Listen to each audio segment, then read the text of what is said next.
Cabinet meeting.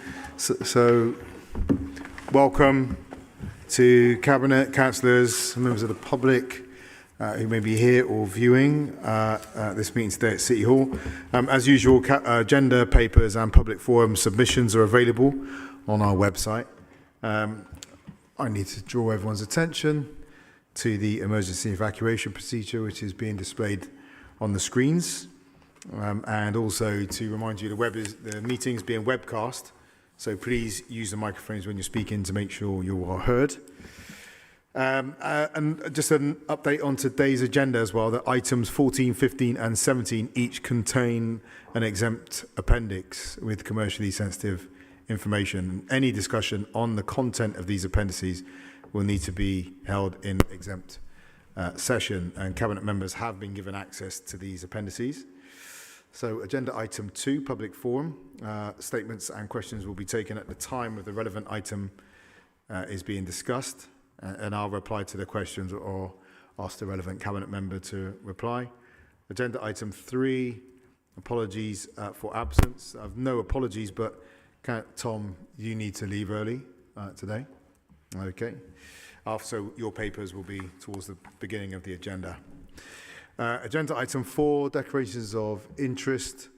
Can I ask any to be declared? Don? I'll be leaving for item 11 because I'm a director of Gorham Homes and there is a connection. Thank you. Okay, thank you.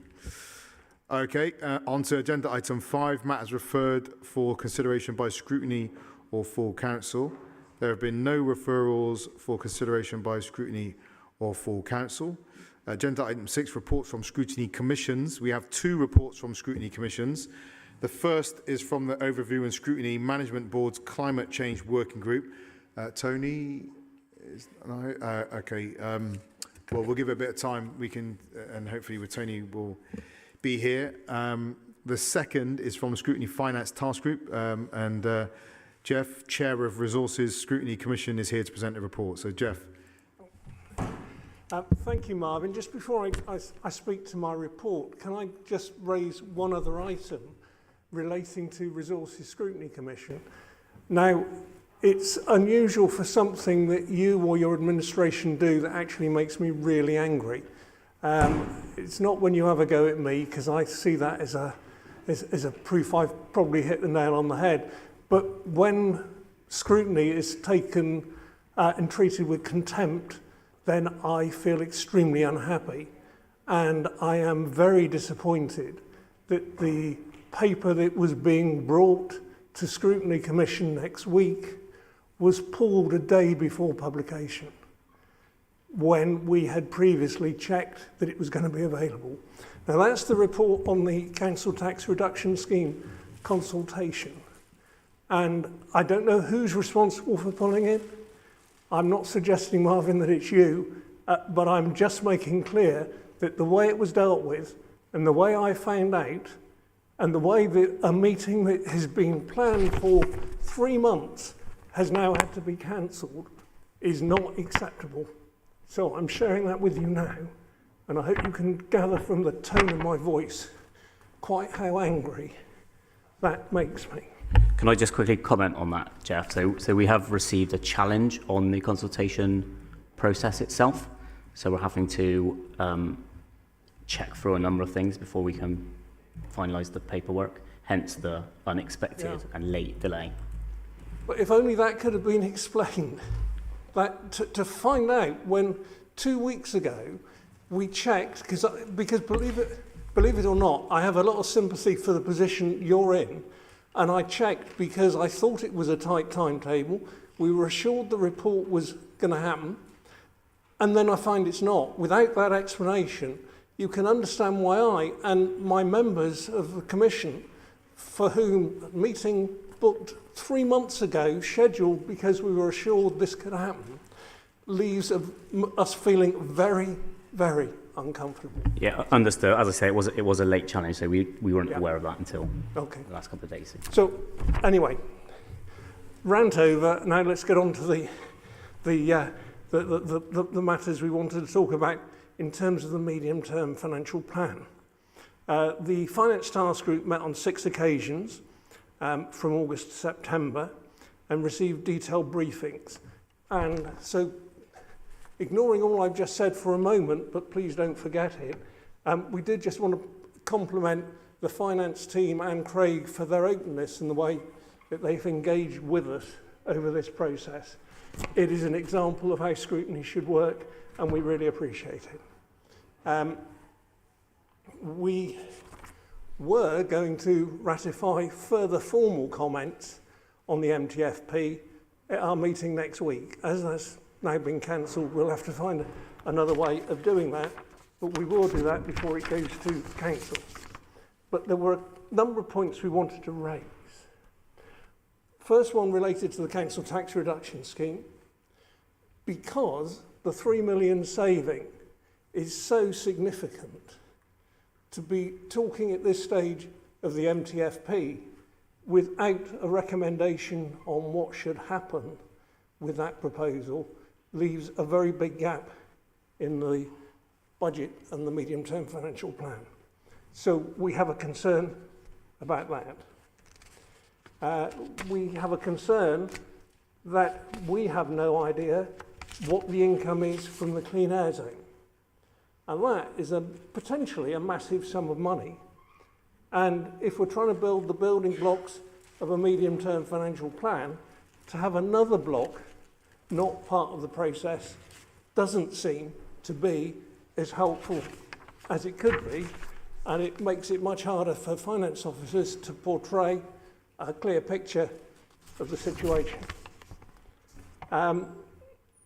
We also were concerned that Invest to Save, although recognised that it can contribute to savings, did not see as much money being spent as members of scrutiny would like to see in capital programme in the key areas, part of which is recognised in the transformation programme, but in the key areas where costs are significant and could be reduced by more appropriate capital spend.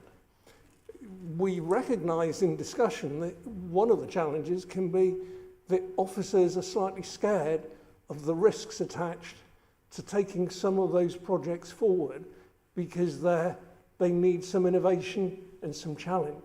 But we feel that the prize of cutting costs by actually some significant investment ought to be examined further.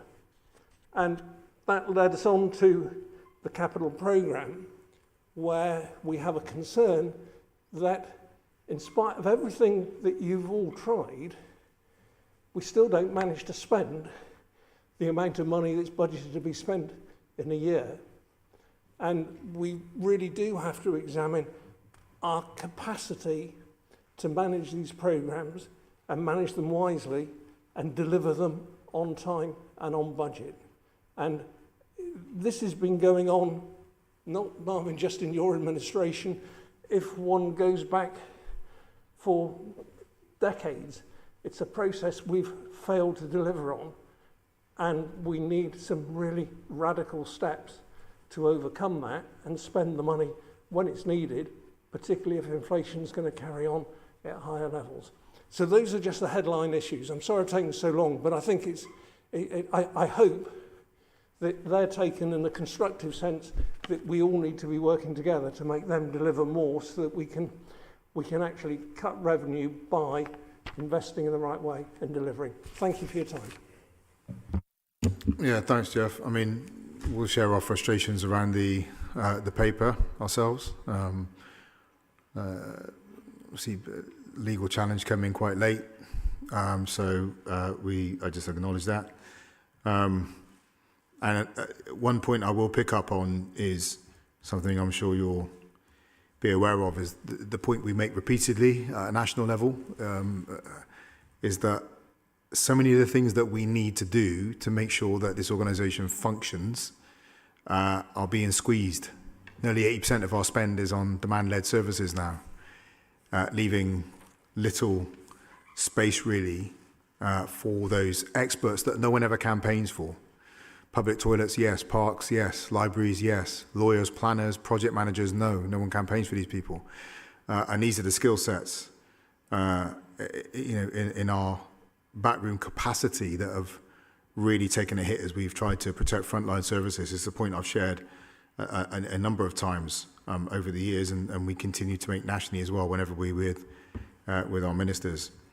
So it does challenge. Radical things need to happen, but one of those radical things that needs to happen is a total overhaul of the funding regime around local government and an understanding of the role of local government that I sometimes think that, often think that national governments just do not understand. When you get these throwaway lines on some of our national news outlets, we're going to talk about local government, it's about bin collections and potholes, when it's so much more than that. So you might actually find interesting, Jeff, the paper we published with the RSA last week, the Core Cities UK, on the Urban Futures Commission. And it does set out, the need to reframe the nature of the relationship between Westminster, Whitehall government and city leadership, but also we extend that to local government in general. And that reframing must be around powers, but it almost must be around a realistic understanding of the resources that are needed to offer effective local government leadership, as we're all very challenged on that front right now. But thank you for your report. Tony, let me come to you now on the Overview and Scrutiny Management Board's Climate Change Working Group.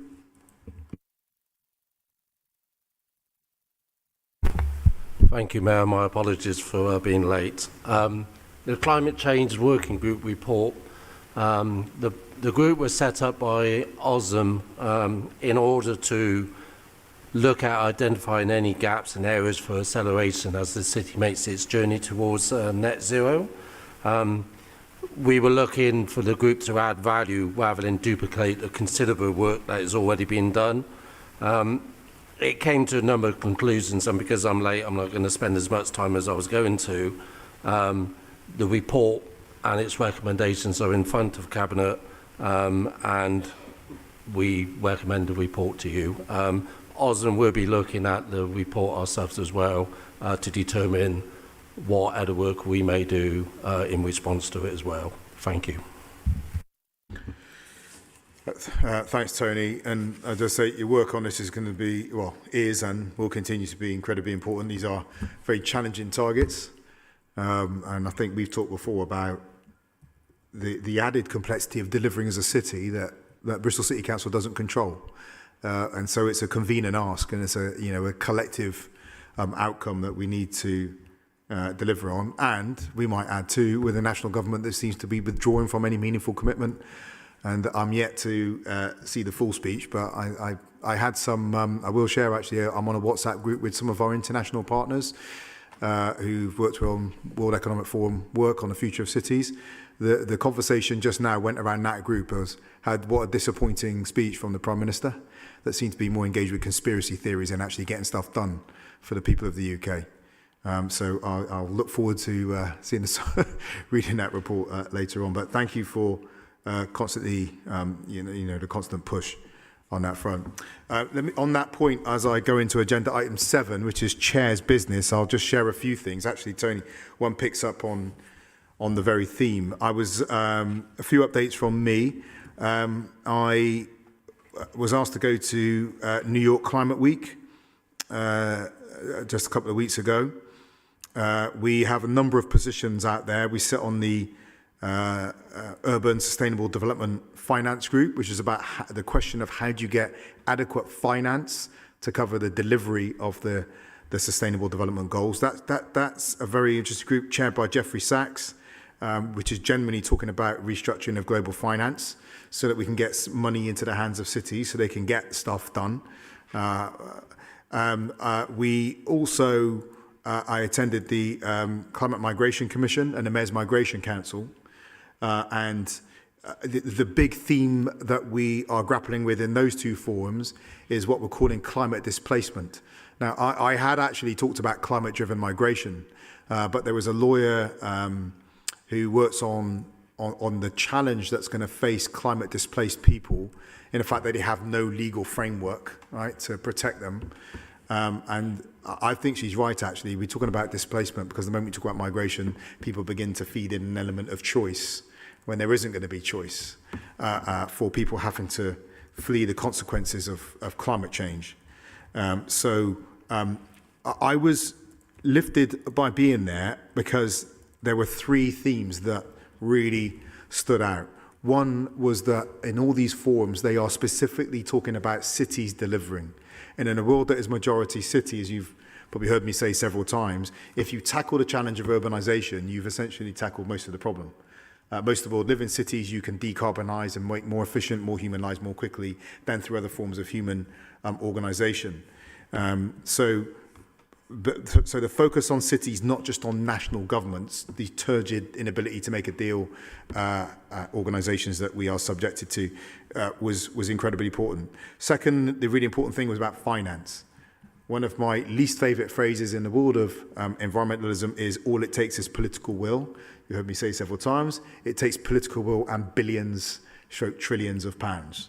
And so the fact that every session I went into around climate talked about money and how we get money into the hands of the places that will get on and get it delivered was also positive. And I would say that when we think back to COP in Glasgow was the first time really that conversation about cities and finance really begun to take the stage. And hopefully it will be really prominent in this year's COP as well. And I was also really pleased to see the fact that there were conversations around both a just transition, making sure that we tackle that perversity of climate change, in that it's the poorest and most vulnerable who get hit first and hardest by the consequences of climate change, but then they are also the most vulnerable to being financially punished through the economic restructuring we have to go through if we're going to reduce the impact of, reduce climate and minimise the harm of climate change now, because we're on that path of inevitability. So there was a heavy emphasis on a just transition, and as I just mentioned, a heavy emphasis on looking at climate displacement, as well, in that. So I'll be putting a blog about it. It's a very positive piece of work that we've been involved in. I went from there to Bordeaux. We're twinned with Bordeaux to sign an MOU with the mayor, of Bordeaux, and between our two cities.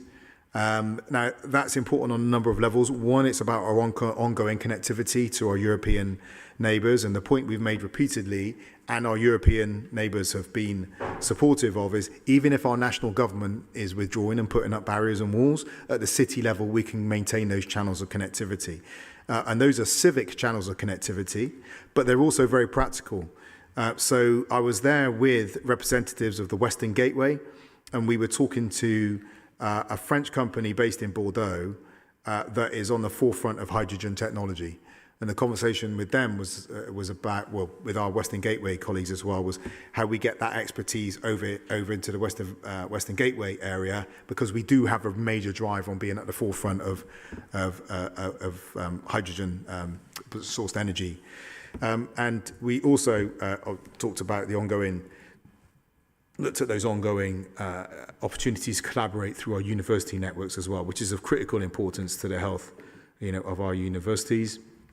And obviously which is also a nice bonus for Bristol, is that the King was there as well, was in Paris, and then came down to Bordeaux, witnessed the MOU signature, and then went out to meet members of the public, and obviously we were part of that trip as well. So it's a real investment in our own connectivity with Bordeaux. Secondly, last week we launched, and I'd really encourage people to read it, the Urban Futures Commission report, which is a publication, which is a report produced by the RSA and Core Cities UK. So I co-chaired this with Andy Haldane, who's the the chief exec of the RSA.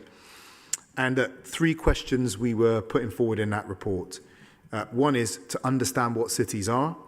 The secondly, because they're not just clumps of people, they have a massive opportunity for not just for people within their boundaries, but in their wider regions and the nation. What do we need them to be? That's a function of the challenges we face.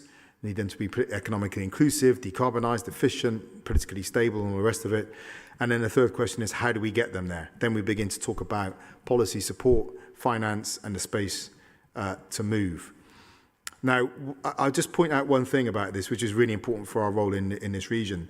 We were incredibly careful in that report to use a language that, while it looked specifically at the role of cities, talked about the interdependence of cities with towns and villages. So we're not saying cities are, we are being, looking at the evidence that tells us that cities are the drivers of the economy. Cities are the places we really need to drive decarbonisation and provide, massive opportunity on all those fronts. But at the same time, we are not downplaying the importance of towns. And the language we used talked about our interdependence. Successful cities need successful towns. Successful towns will need successful cities. Our population our residential population is about 472,000. Our daytime population is around 1 million. Right? So that shows that we're a regional hub. I'm just going to point out, in contrast to that, the Prime Minister's tweet yesterday, in which he talks about reinventing the nation's economic geography away from cities, and then makes a play to towns, you're the people that have never been heard. Total contrast to our approach yesterday. One, he's not engaging with the evidence base that says if you do want to drive the economy forward, build inclusive, decarbonised growth, you have to invest in the cities. Secondly, to use a framework that seeks to set cities off against towns. Total contrast to our approach. And I say we desperately need a national leadership that, when it comes to talking about towns or cities, that can talk about both and rather than either or. In a world facing so many challenges, we just do not need the kind of political leadership that, for lack of vision, just seeks to set people off against each other and identify a whole bunch of new enemies, whether it be environmentalists, the woke brigade, people who support active travel, whatever the new enemy of the moment is going to be. It's underserving this country. And I would say, in light of the evidence in that Urban Futures Commission that clearly points out that investing in cities in a coherent, strategic way is a way of unlocking the full potential of this country. What the Prime Minister's set out in that tweet, and no doubt in his speech today, is a pathway to UK's underperformance. And lastly, just to throw forward to my State of the City on the 18th of October, just a couple of weeks' time. And on Friday, we have the combined authority meeting with our neighbours from South Gloucestershire, Baines and North Somerset will attend as well. And a number of key items will be on the agenda, not least how we take on our city regions' transport challenges. Okay, so let's move on to the papers for today as well. Agenda item 8, Live and Rent Commission. Tom. Thank you. So really pleased to be bringing this forward today. So we'll be endorsing the Live and Rent Commission report in its story and its 29 recommendations. It's been a huge amount of work, and I'm glad our co-chair Alex Marsh could join us today as well, who was so generous with his time, and I think a lot more than perhaps was initially intended as the work kind of grew in scope. And just for people not familiar with the work, we conducted 2 surveys. We did one that focused on the experience of renters in the private rented sector and what was going on for them. And then we did a further piece of follow-up work to look at how do we address affordability within the city, and what role could the regulation of rents play within the private rented sector. We had a range of organisations involved. We had tenant organisations, and I see Fair Renting Campaign are up in the gallery, so huge shout out to yourselves for all your contributions, as well as landlord organisations and other sector stakeholders and experts. It's really been a joint effort. Obviously now what we now need to do is turn this into action. Of the 29 recommendations, there were 23 for the council to take away and consider, and in Appendix A it sets out in a very kind of top line way what we're going to do as we move forward. It includes things like developing a private rented sector strategy, set out the detail, reviewing our approach to enforcement within the city and looking at what else we could be doing and where we're getting the balance right. And we've also been lobbying national government, because although there are things that we can do locally to improve the private rented sector, including having recently launched our licensing scheme consultation for citywide additional licensing, as well as a selective licensing scheme, really what we need is more devolution to us. as local government, because local government is closest to its citizens. It knows what is needed for its citizens, and so really what we need from national government is to devolve the powers so we can get on and sort out the housing crisis in the city, as well as a lot more money to build a lot more houses, because that's ultimately what is going to fix things in the long term. So I just wanted to take the opportunity to invite Alex Marsh to just share a few reflections for a couple of minutes. Thanks very much, Councillor Maynard. Well, firstly, thanks to the Mayor and Councillor Maynard for inviting me to co-chair the Living Rent Commission. I mean, I think it was clear from that commission that commissioners were passionate about the sector and are passionate about addressing the problems that it faces. And I thought that, and also that citizens of Bristol, when invited to contribute, were really engaged with it. I mean, the spirit of that process, which is, as was just noted, lasted slightly longer and was slightly more involved than initially anticipated, was constructive. I think there was plenty of challenge within the group. I mean, I think the group wasn't always in agreement, but if you've had a chance to look at the report, you'll see that, you know, that we went out of our way to try and reflect the state of opinion within the Commission, and actually there was a considerably larger degree of consensus across our recommendations than perhaps we'd envisaged when we started. So stakeholders drawn from a range of different perspectives came together behind the recommendations that we were offering.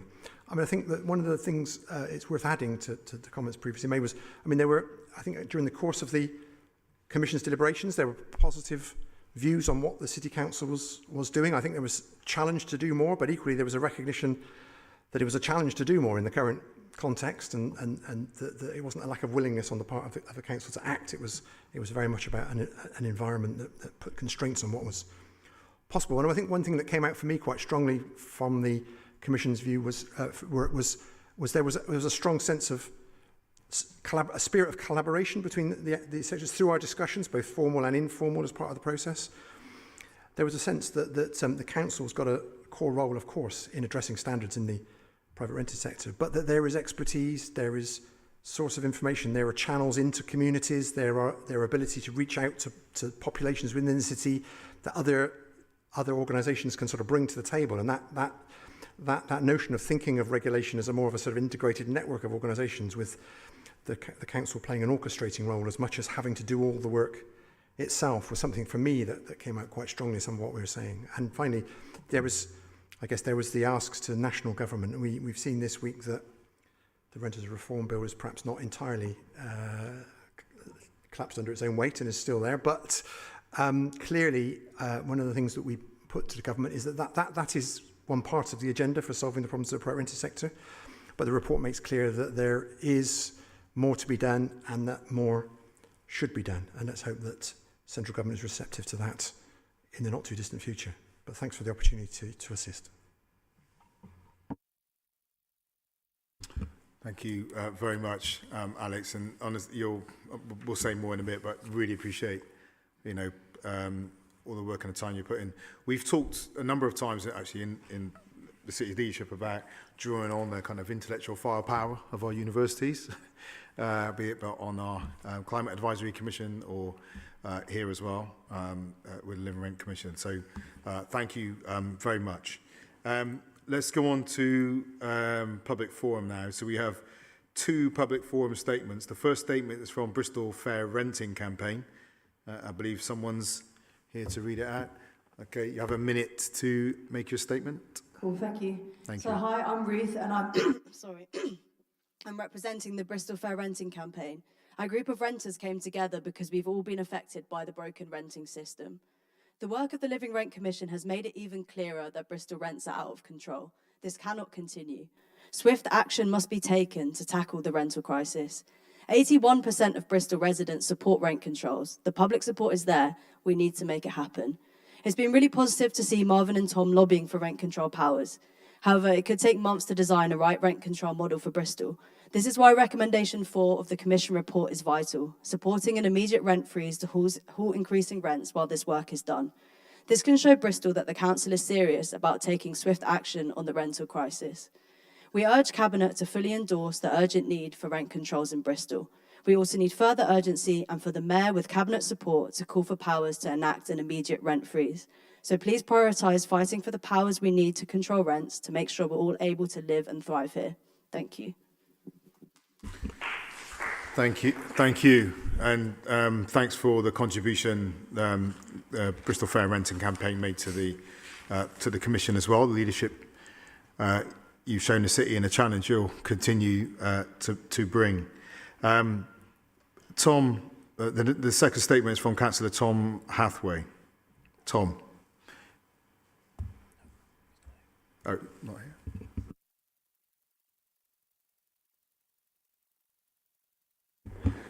Okay, not here. I mixed him up with someone. So Tom's not here.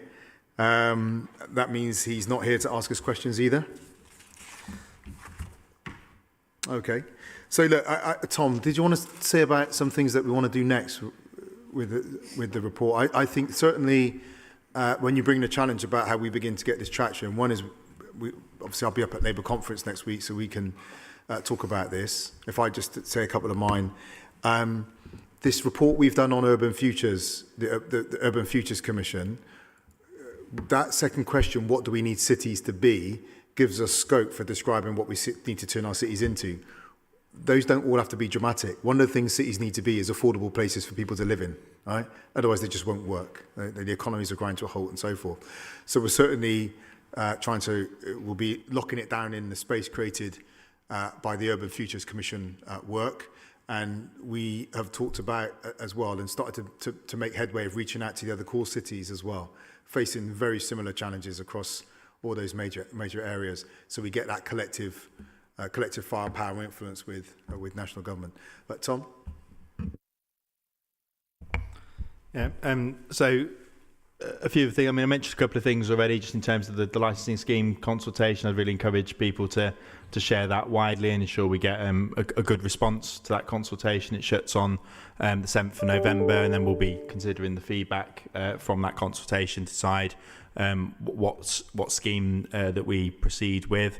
We're continuing to obviously talk to our own party as well. I think devolution is very high on the agenda and looking at that, and for the Labour Party nationally, it's the Take Back Control Act that they've talked about bringing forward. Will be the model for devolution, and obviously what we want devolved is the ability to intervene to address affordability in the private rented sector in whatever way we see fit for Bristol. So that's really crucial for us. We also want to make sure, and this is within the recommendations, that we do a collaborative piece of work with others in the city to look at information. Actually, how can we better tool up renters to know their rights and responsibilities so they can better challenge poor practice? But fundamentally, we'll be continuing to really push government to get the Renters Reform Bill through the House, because at the moment, one of my concerns is it's either going to get completely watered down or never actually make it into law. And one of the things we know that it'll be 12, 18 months before Section 21 no-fault evictions are actually scrapped, even when that legislation comes in, assuming there's no changes to it at all. So that's a really key bit for us, and we're continuing to write to all party parliamentary groups, obviously written to the Secretary of State, Michael Gove. We're talking to our own party, including the person that's now in charge of the housing brief, because obviously there's been changes to that recently. And I think what we're also hoping to do is work really closely with yourselves and others on the development of the private rented sector strategy that will set out how we're going to take a lot of this forward, so it's really clear. But also when it comes to looking at the enforcement approach and really think about how do we get that balance right. Because I was talking to our head of service yesterday, and we've been serving quite a lot of formal notices recently in terms of enforcement, more than we have been served informal notices so far this financial year. So there's been a lot of work, and of course we've also take action to pursue banning orders where we need to. So it's a huge amount we're doing. I mean, if people haven't had a chance, I'd really encourage them to read the report as well. This is the exact summary, but the full report is now combined into one document on the website, so you can have a look through it. So yeah, that's probably a bit of a flavour. Okay, Tom, so let me hand back to you now to take the decision which I support and which will now be displayed on the screen. In terms of decisions to be taken today, I approve the recommendations as set out in the report. Thank you. And just to say as well to yourselves, Alex, and Bristol Renters Campaign, I appreciate you staying with it as well, right? It was a challenging start, but you stayed in it. And I'm glad you did, because we got something good out of it. It's a good base. As I say, a long way to go. But thank you for staying the course. So let's move on to agenda item 9, rough sleeping accommodation programme. revenue grant funding. Tom. Thank you. So this paper seeks Cabinet's approval to accept up to £790,000 of revenue grant funding. It's been additionally awarded by Department for Levelling Up Housing Communities as part of the rough sleeping accommodation programme.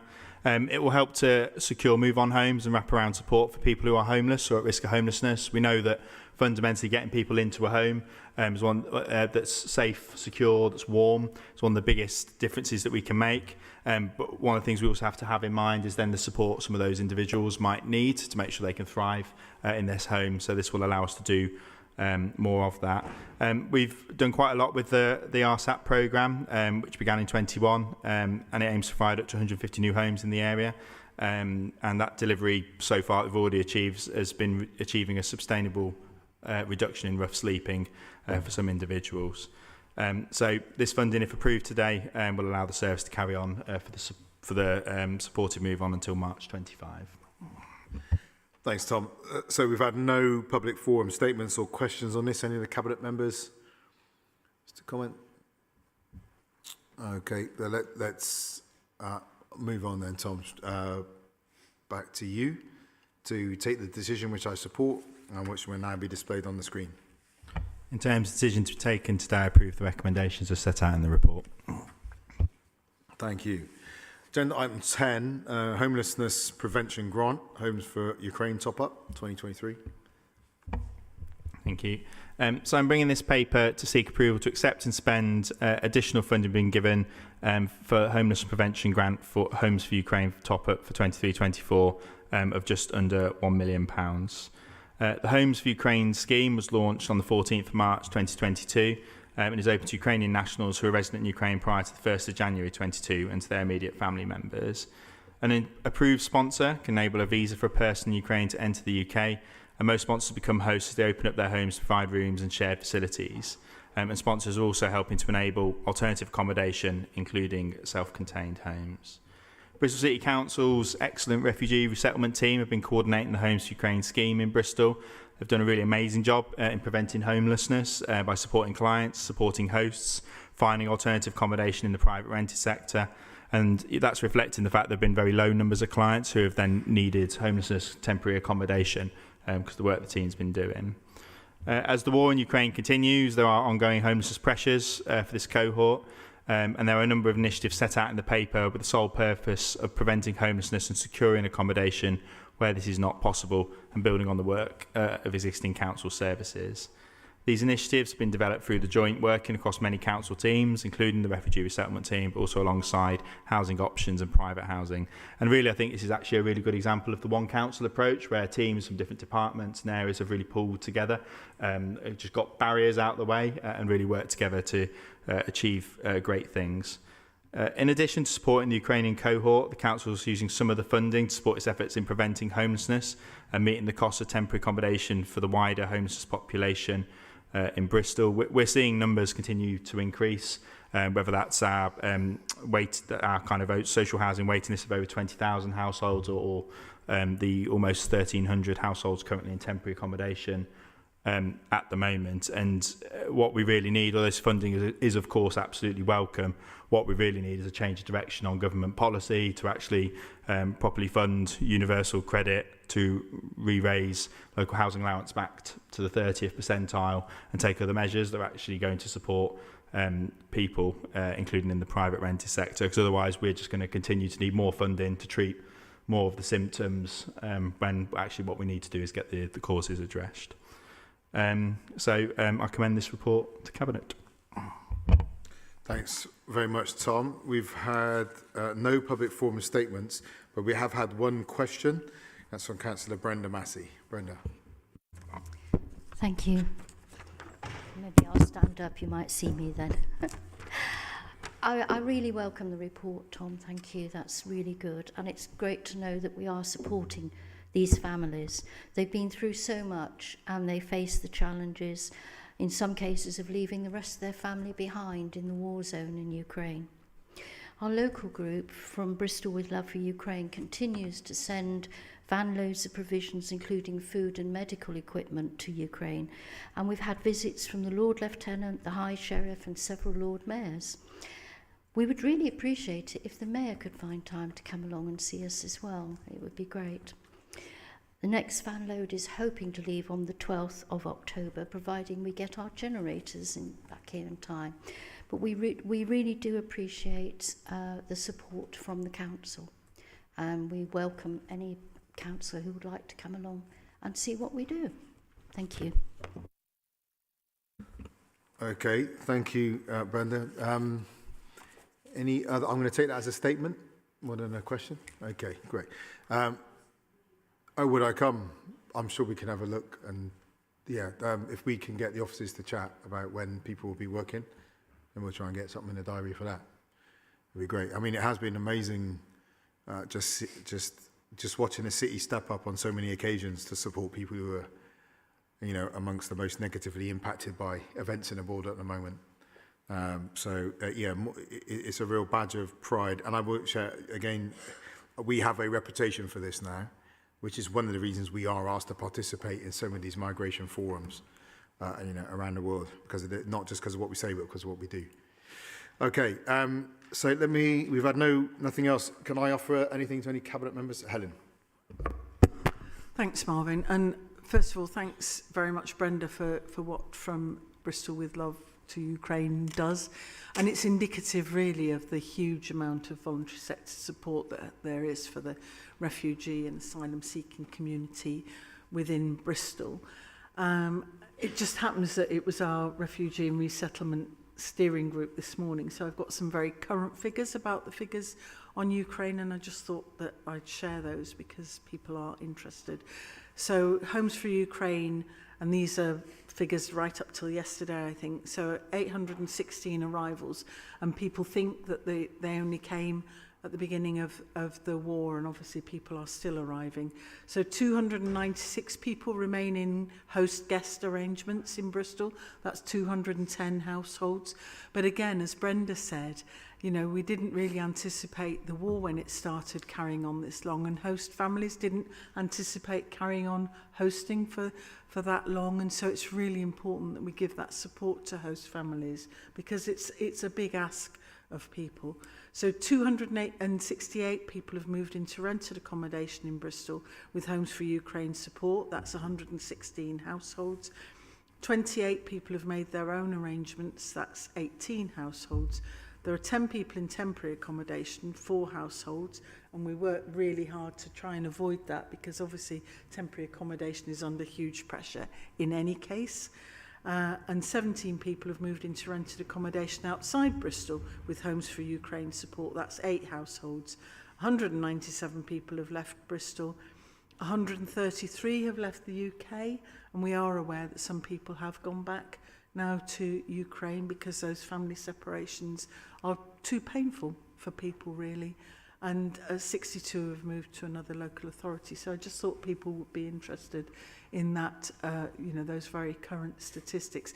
And that's just the Ukraine cohort, because obviously Bristol, as you've said, Marvin, we've got a good record in what we did both in the Syrian refugees and Afghans, so there are comparable figures for all of those cohorts. But then, as Tom said, the funding is very piecemeal, and the government like to say about how much they've spent, but actually the pressure on local authority budgets and certainly local authority housing increases. But I do think that we should credit ourselves for the way that different services across the council, so children's particularly, and getting the children of these families into schools, and the way that the schools have stepped up, the employment services, so we're getting people into work, and then, as I say, that partnership with the charitable and voluntary sector community, who do some absolutely amazing work.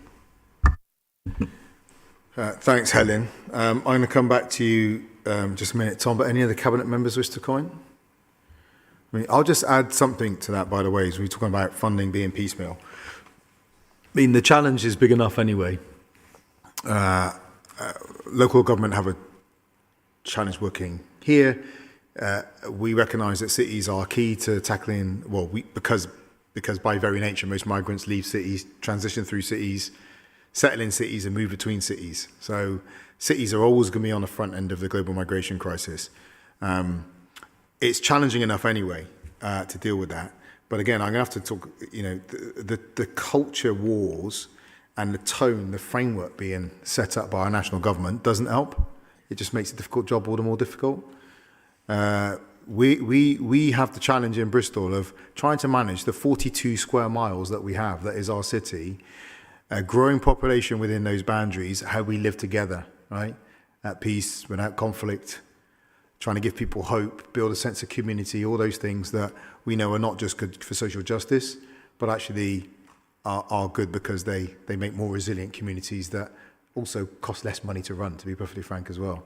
And the tone, the culture, the language, the framework being set by our national government is really not helping. We've had a problem with it for some time. We're having more of a problem with it now.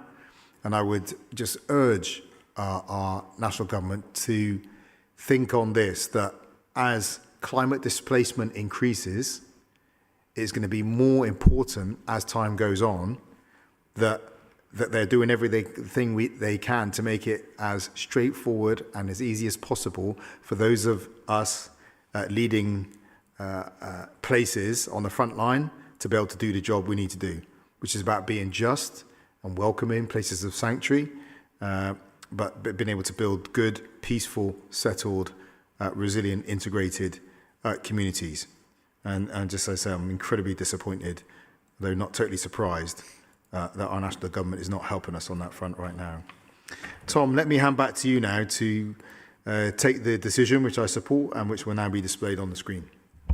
Thanks, Marvin. Just a quick final point as well. It'd be worth people also looking at the Kerslake Commission's report on ending homelessness and rough sleep, which recently published an update, and it shows just how far we have to go. The government nationally is going to miss its target to end rough sleeping, and there's so much more to do.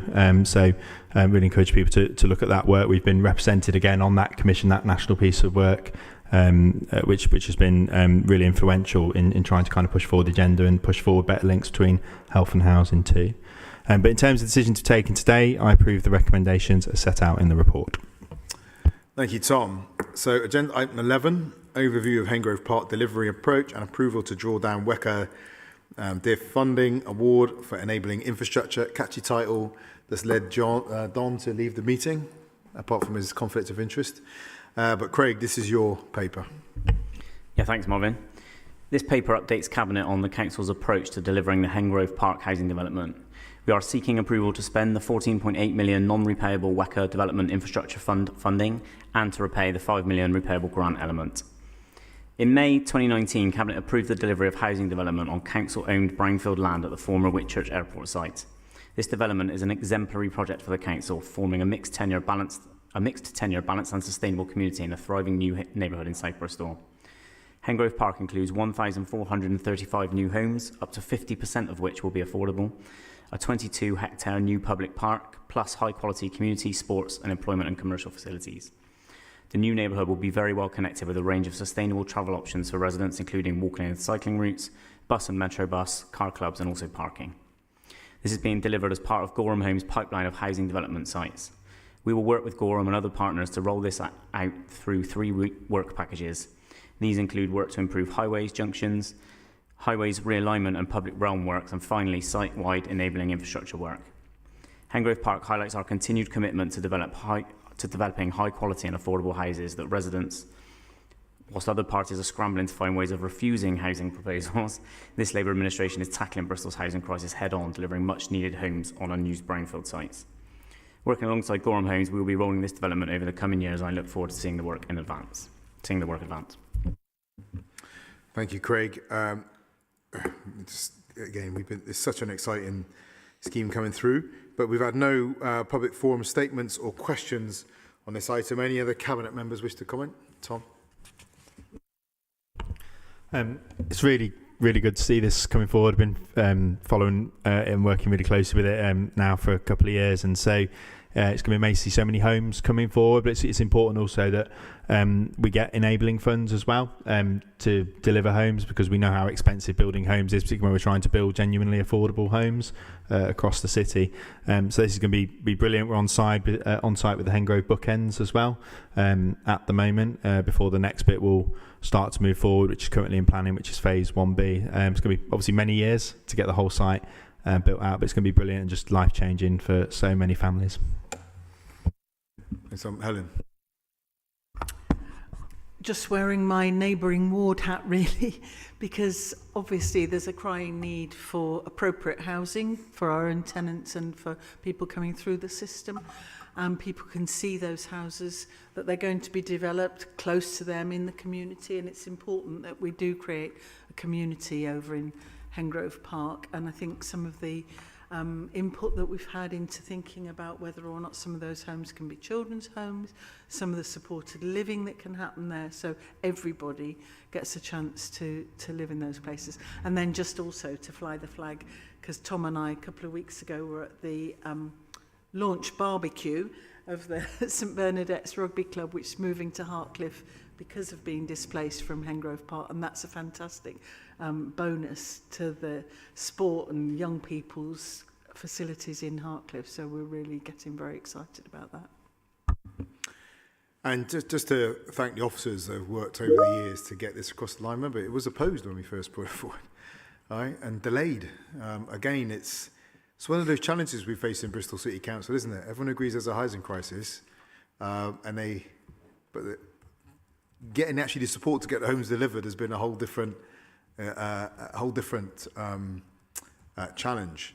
And too often people have been happy to oppose specific sites without taking any responsibility to saying how they will then make up for those homes that were going to be delayed or not delivered if they had got their way. But you know, our housing team, you know, on the delivery end has worked incredibly hard. Thanks for your leadership on this, Tom, your leadership on this, Craig, and the partners we work with, and the team at Gorham Homes as well who've come through now. So Tom, let me hand back to you now Craig, let me hand back to you now to take the decision which I support and which will now be displayed on the screen. Yeah, thanks, Marvin. And worth just reiterating the point around 50% affordable housing. That's, you know, I guess the boon of having our own housing company that enabled us to really push through way above kind of policy levels. In terms of the decisions to be made today, I approve the recommendations as set out in the report. Thanks, Craig. We can let Don back in now, I think, unless he was listening at the door. Yeah.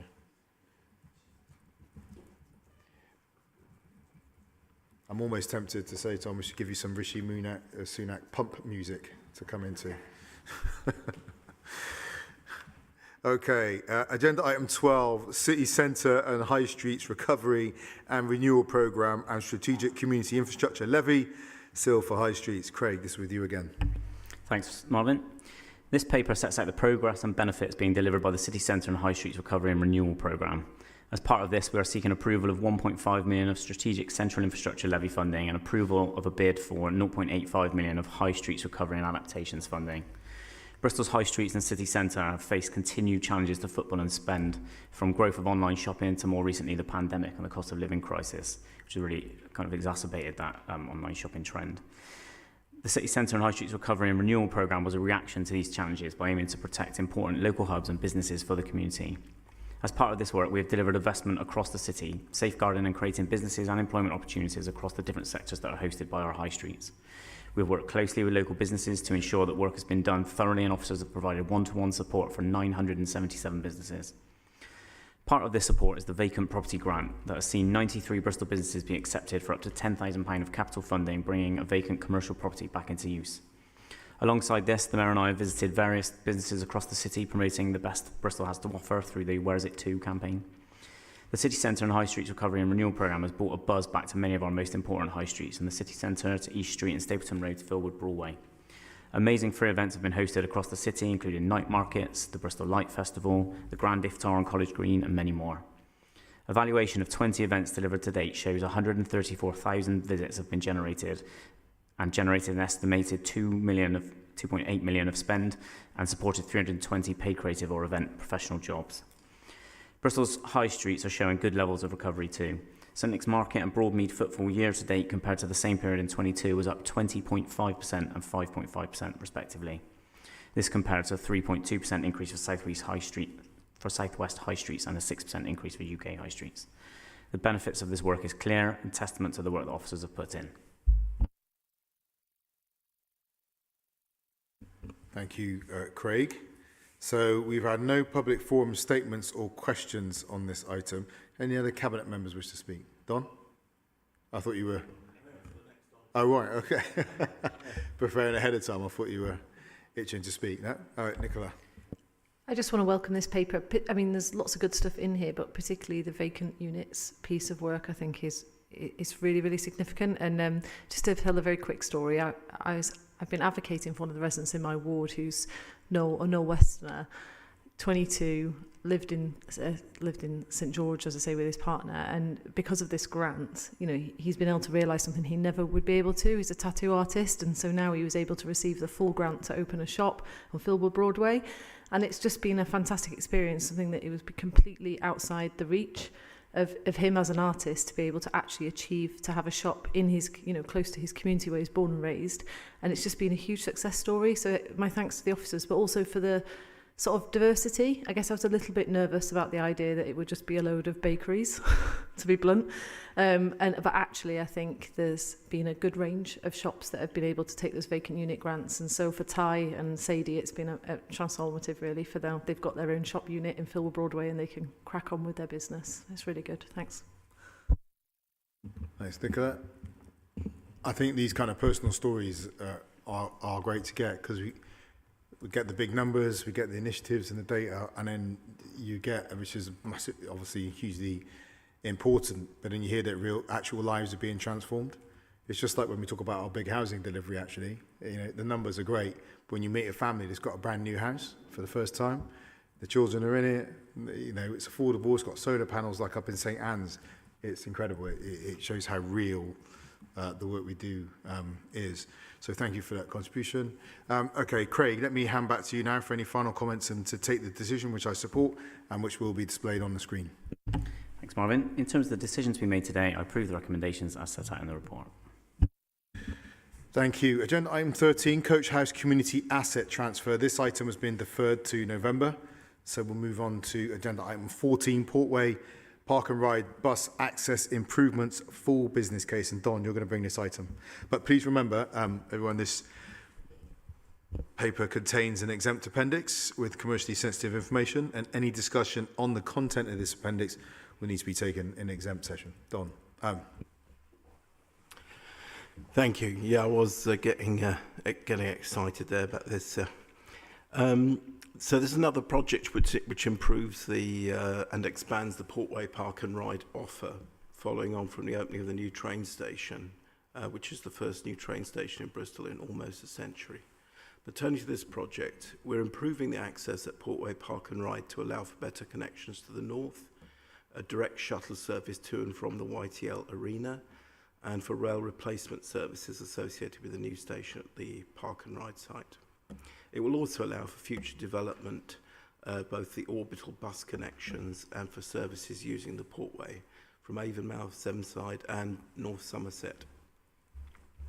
Just point out that the network, many people in my ward really do, or we did for a little while, have a service that went over to Clevedon and Portishead, but that kind of died a death, and so we have no connections across public transport connections across the river there. Many people do want to travel that. The port, in fact, the Port of Bristol is actually divided between the two authorities. Currently, the Portway Park and Ride's bus entrance is set up only to serve buses travelling to and from the city centre.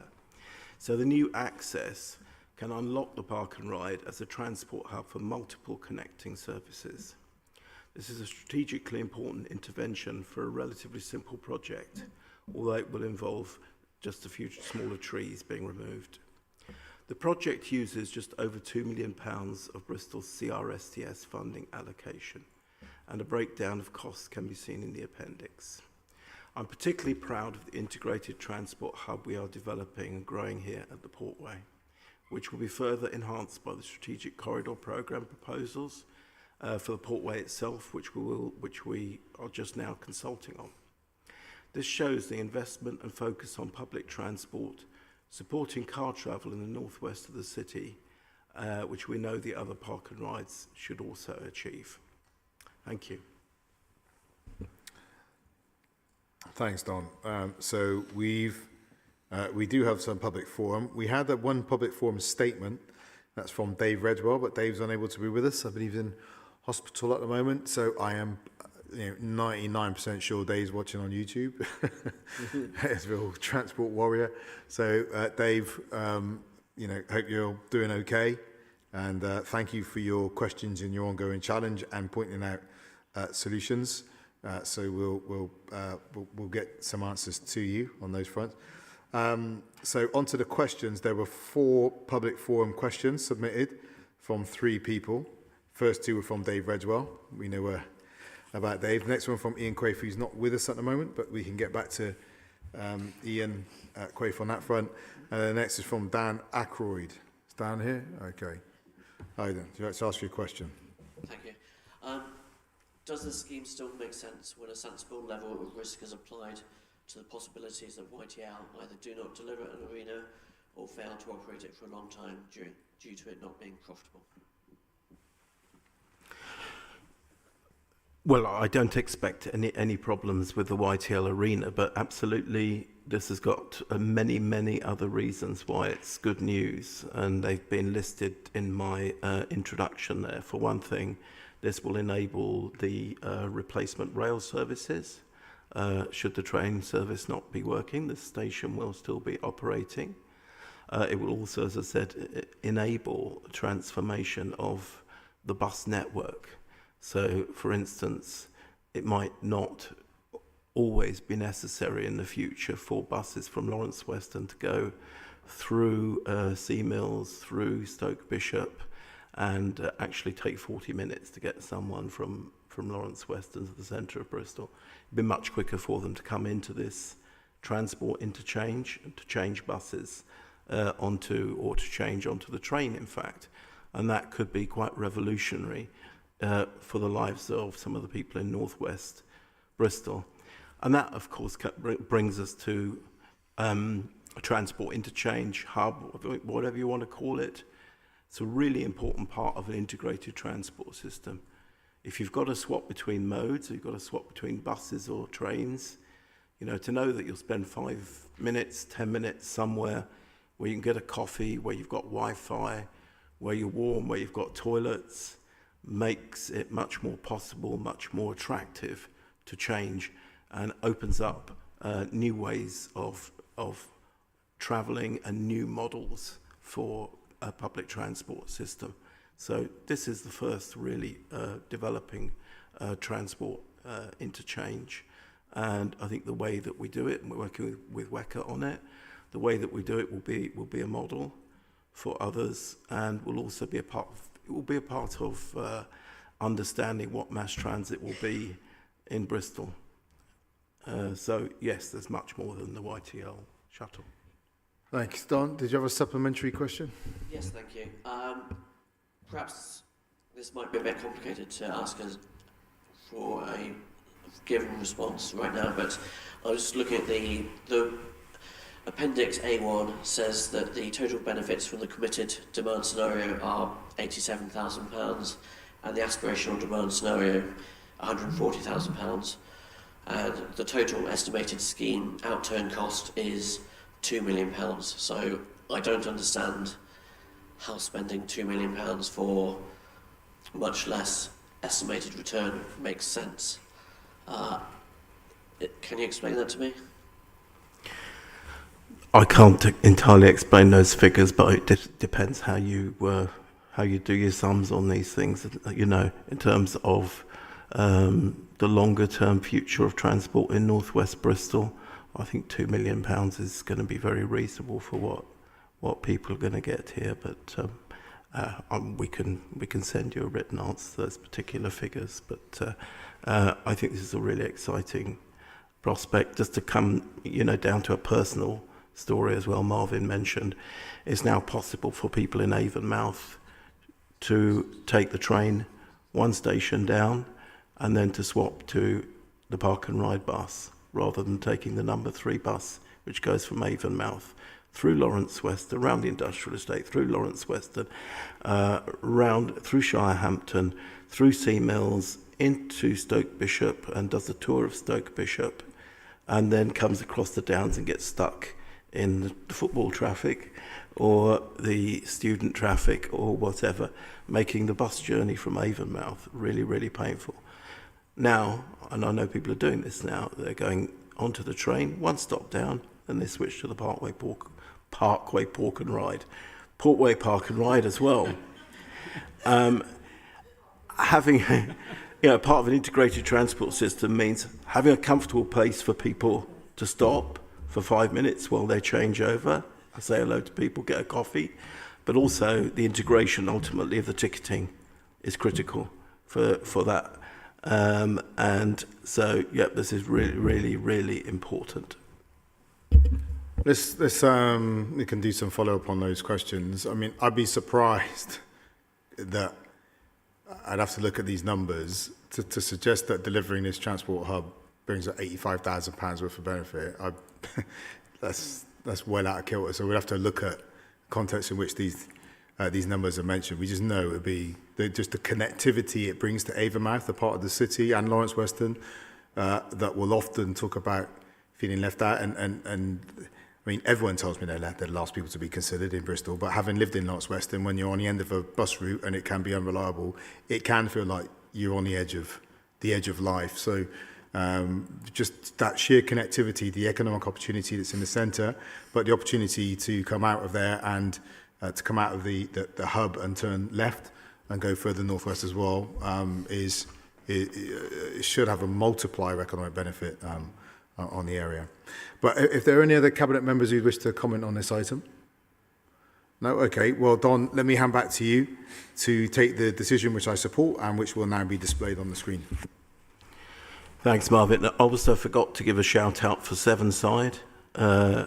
Sevenside is one of our economic engines of the city. It's got a lot of high-tech industry and development of technology there. There's a lot of people work there, and it's really, really poorly served by public transport. So, in fact, a lot of people who live quite nearby find it difficult to get there.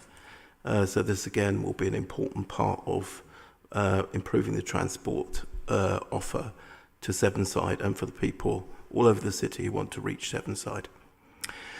In terms of the decision to be made today, I approve the recommendations as set out in the report. Thank you.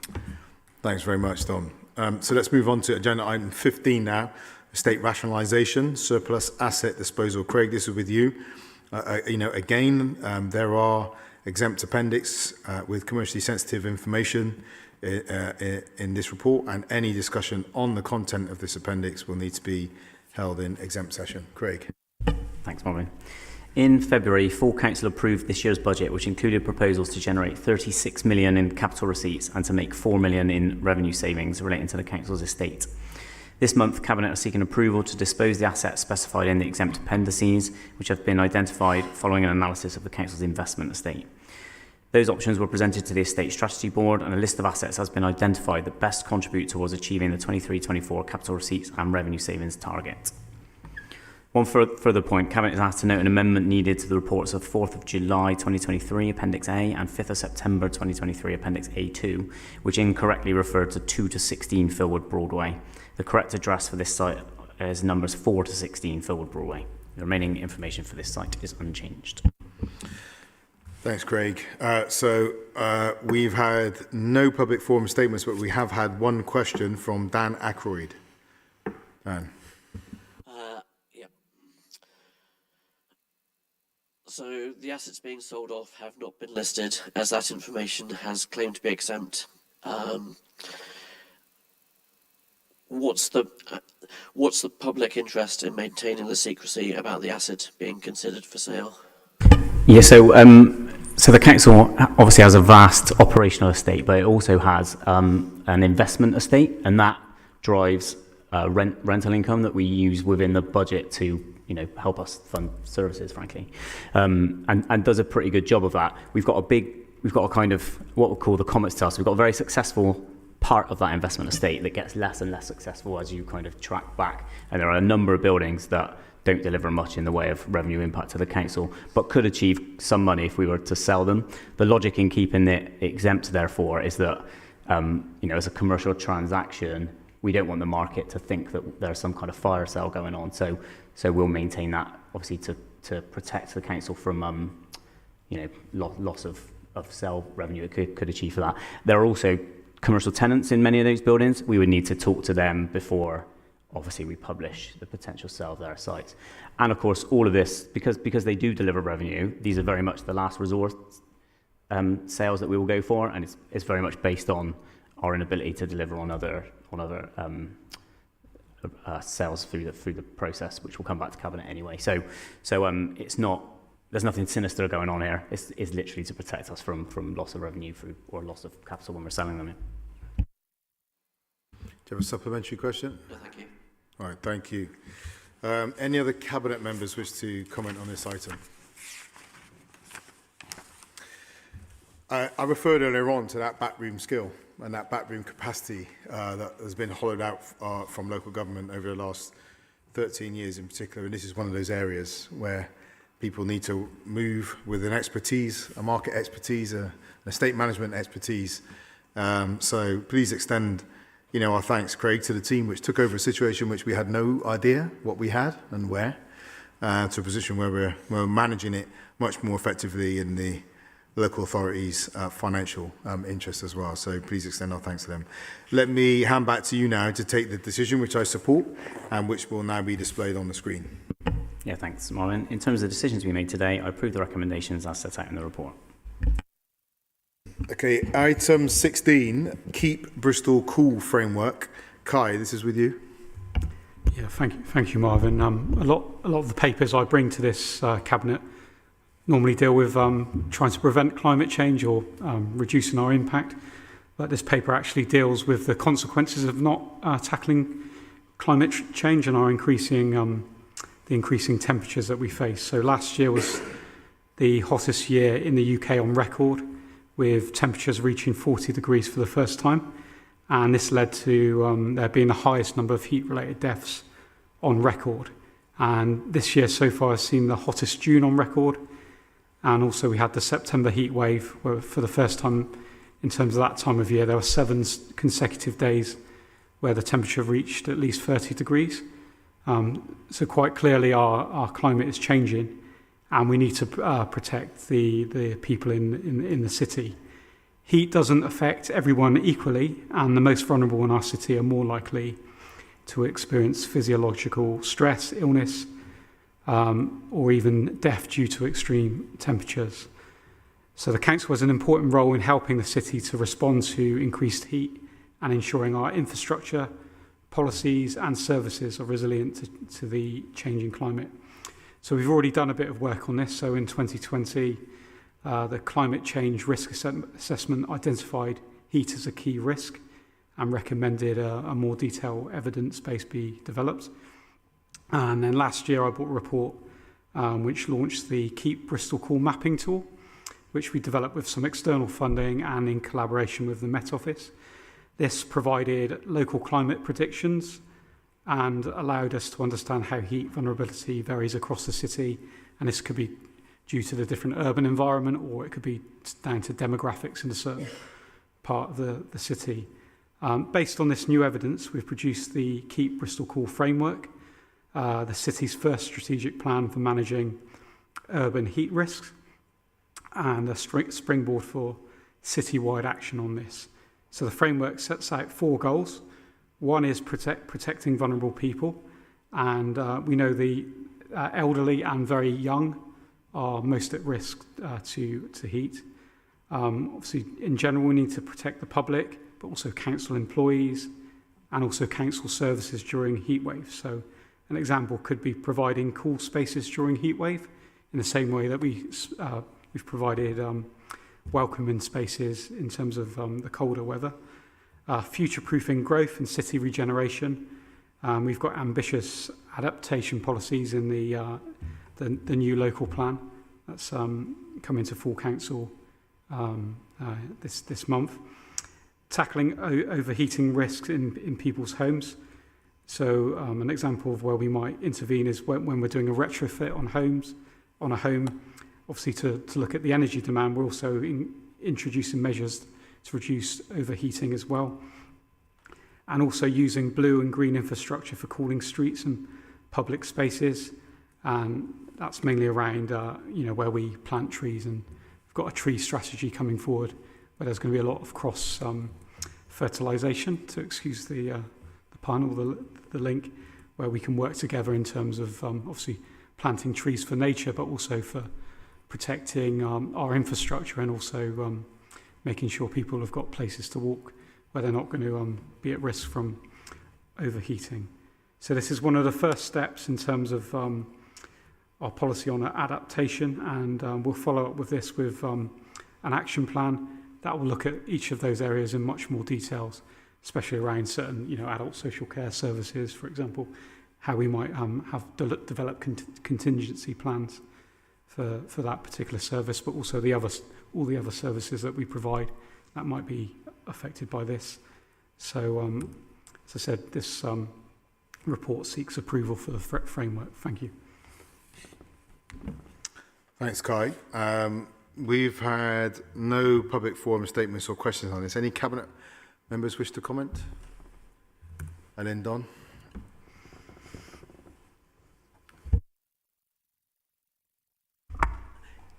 Just to say quickly that this is a very real issue, and as Kai has said, I mean, the impact on health facilities, on social care, on people who are vulnerable anyway, is going to be great. And we have had a session at the Health and Wellbeing Board some time ago about this, but given that the partners change and there's the integrated care system has come in since then, I think it would be timely for us to revisit it and maybe have a joint meeting with the Environment Board again around this. But it's a very real and present danger, isn't it?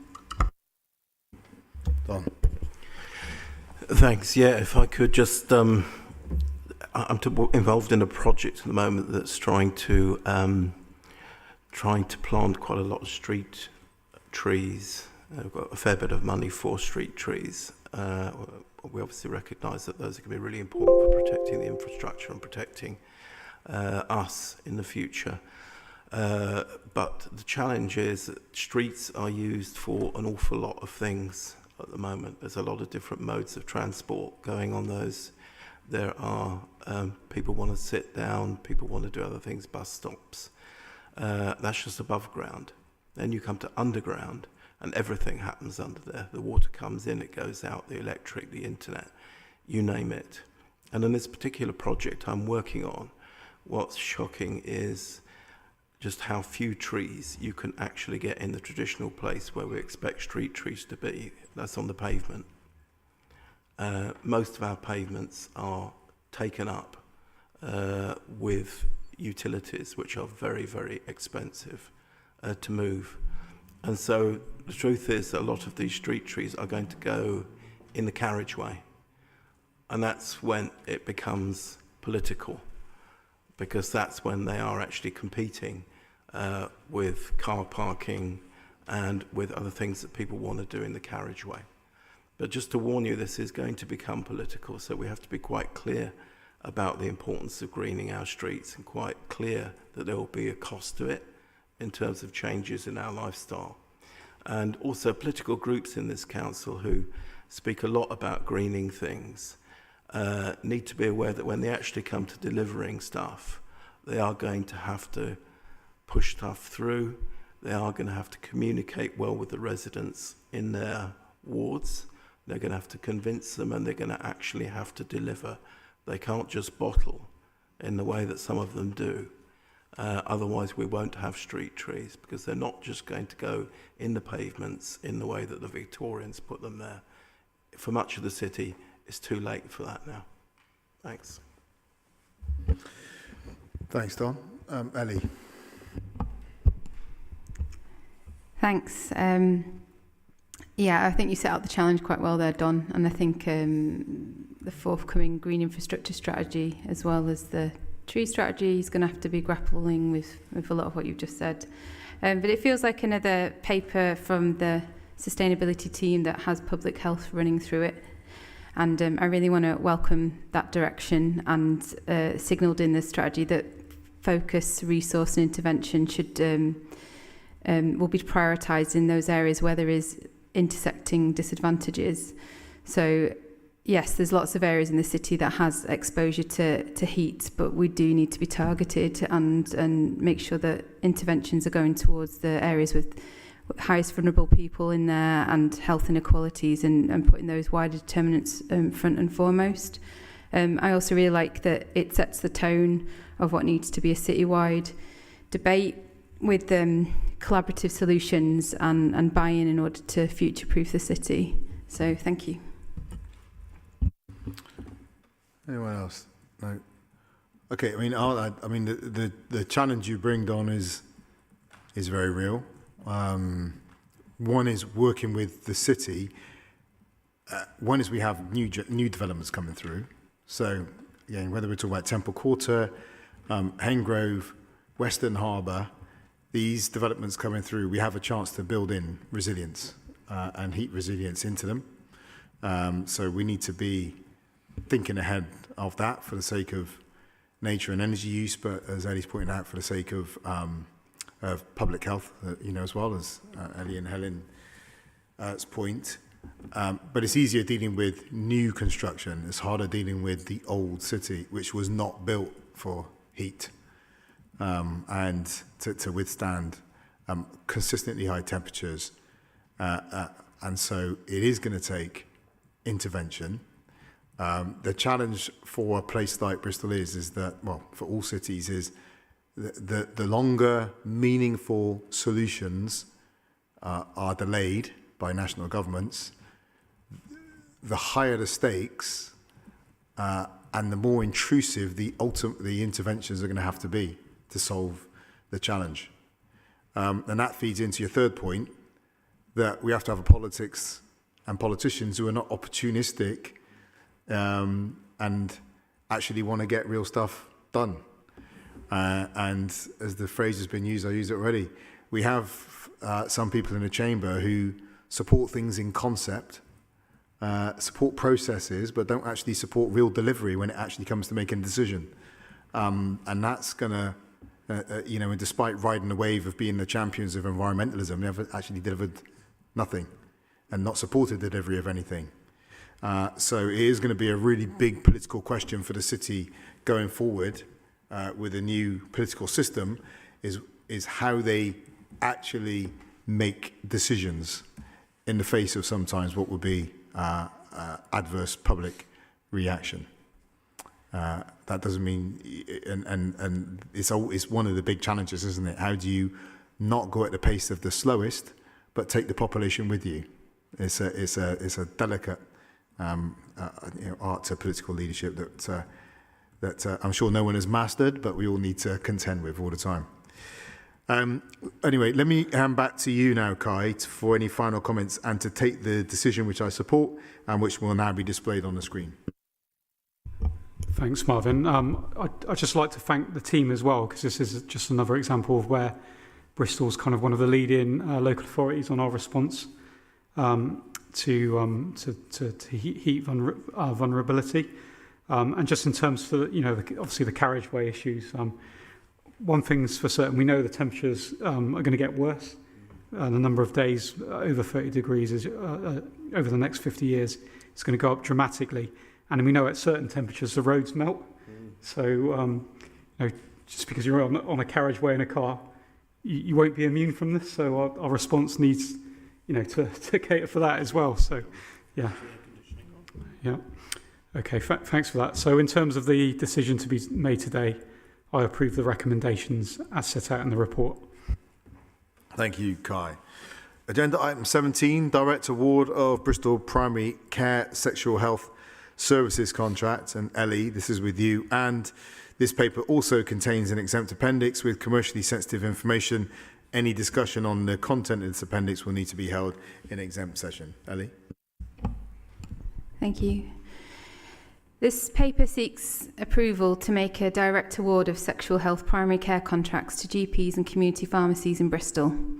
National and local data sets support our appraisal that GPs, community pharmacies and other primary care providers are best placed to deliver these services and have shown good value and good outcomes. I'd like to recognise the important local, place-based community role that primary healthcare services provide in Bristol. They achieve good outcomes because of their trusted relationships and the extensive reach that they have in the communities they serve. With the advent of women's health hubs, there is also the opportunity to defragment women's healthcare and to work to have joined-up provision and capture some of the women who fall through the net through ease of access, better information, tackling misinformation and creating opportunities to align with other preventative services. This element of commissioning sexual health services is for the Bristol footprint and includes services such as contraception and sexually transmitted infections. We will of course ensure that there is close alignment with a wider BNSSG footprint commissioning where there is benefit in doing so. Thank you, Ellie. So we've had no public forum statements or questions. Cabinet, any comments on this item? Okay, let me hand back to you then, Ellie, to take the decision which I support and which will now be displayed on the screen. In terms of the decision to be made today, I approve the recommendations as set out in the report. Thanks, Ellie. So agenda item 18, Hengrove Park Leisure Centre, Parkwood Community Leisure Conversion to Lex Leisure Community Interest Company, CIC. Tongue twister. Craig, it's with you. Oh, it's me. Should have got the title right. This is a revised proposal which was previously approved at Cabinet in November 2019, but not implemented due to the COVID-19 pandemic. Parkwood Leisure Limited have explored a change in the status of their own subcontractor, which will mean an income for the council and local communities while meaning no change to provision. So this will involve them terminating their current leisure subcontract at Hengrove Leisure Centre with Parkwood Community Leisure and replacing it with a new leisure subcontract to Lex Leisure Community Interest Company, CIC. The new CIC arrangement will benefit from VAT relief, which will mean they can provide an annual indexed payment of £106,000 plus VAT to the council. They'll also be able to introduce a community grant fund of 0.75% of their annual turnover, which is estimated to have a value currently of about £24,000. So this is great news. I'm happy to support in Cabinet today, building on the investment and improvements we've already seen across our leisure estate as part of our administration's approach. So on this report, we've received no public forum statements or questions. Any Cabinet members wish to comment on this item? No? Okay, so I'll take the decision, which will now be displayed on the screen. In terms of the decision to be made today, I approve the recommendations as set out in the report. It's easy to mix myself up with you, Craig. Yeah. Agenda item 19, asset management software contract. Craig, this is with you. Yeah, thanks, Marvin. Bristol City Council has a responsibility to record and manage its physical assets, including, but not limited to, roads, streetlights, bridges, parks, bus shelters, car parks, streetlights, yeah, bins, everything. In order to carry out asset management, we follow the international standard which states a specialised asset management software system is required to effectively collect, store, process and analyse information over the asset's life cycle. Using the information gathered in an asset management software system allows Bristol City Council to meet its statutory and regulatory obligations, evaluate risk and operate safely, and reduce the cost of maintaining assets over their lives. A good example being monitoring the rate defects appear on a stretch of road over time and how much they cost to repair. By recording this information, we can determine when the cost of replacing the entire road surface will become cheaper than continuing to repair the individual defects, therefore providing better value to the taxpayer. Cabinet is asked to authorise a procurement exercise and spend on an asset management software system that will be shared by departments across the Growth and Regeneration Directorate. Thanks, Craig. So we've received no public forum statements and one question. The question, though, is from David Wilcox, who's not here. Any other Cabinet members wish to comment? Don.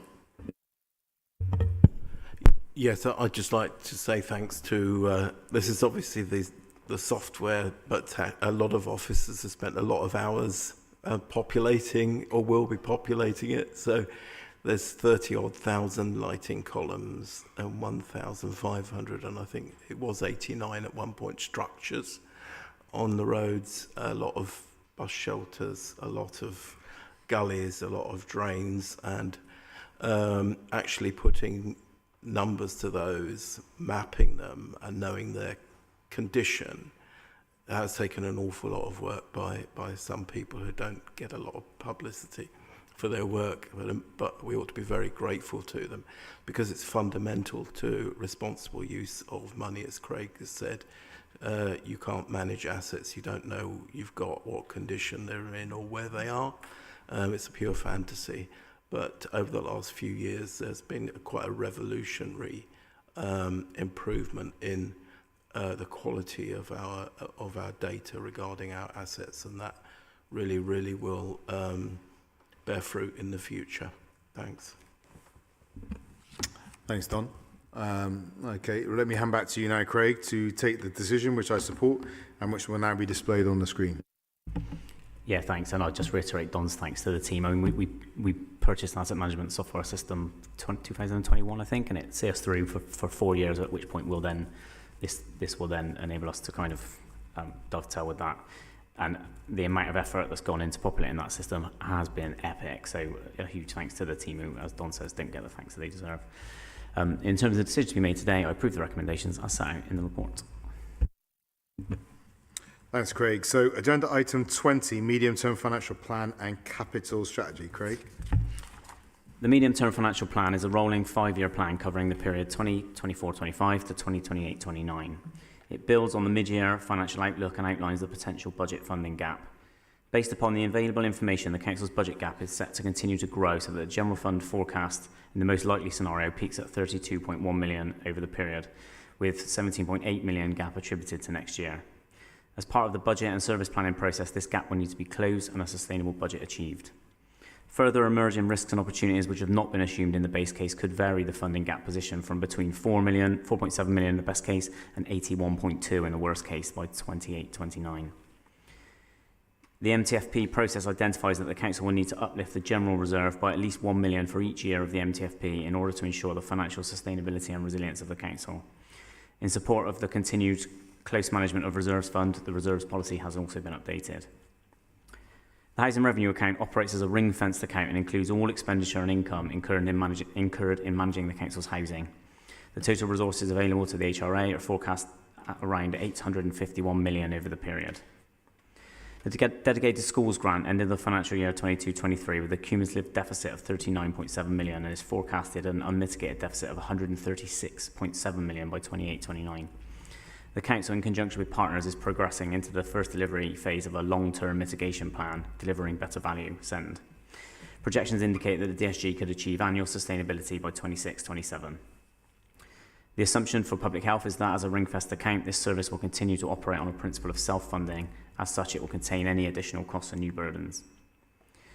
The MTFP closely aligns with the Council's capital strategy, which is also an iterative and rolling plan. It covers a 10-year period from 2024-25 to 2033-34 and sets out a long-term framework for funding and for capital expenditure and investment decisions in respect of capital assets.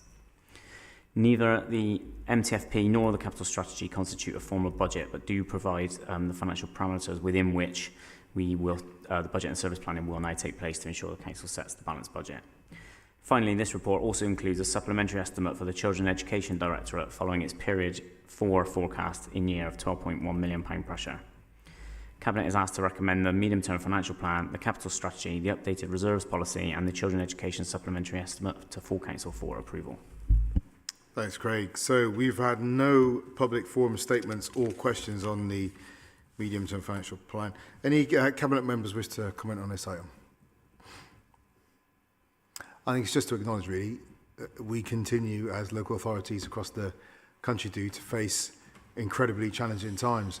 I did see an article on the front of Local Government magazine today from a government minister, Kevin Badenoch, I don't think has ever led a local authority, telling us we need to get real about our finances and get serious about making tough decisions, which I thought was a bit inappropriate local authorities making tough decisions, genuine tough decisions all the time, not announcing big pots of money that essentially result in cuts for people who are working on the front line, but delivering those frontline services on less and less all the time, trying to deal with crises, trying to deal with increasing demand resulting from the circumstances we find ourselves in, the stalling economy, the cuts to interventions across the board.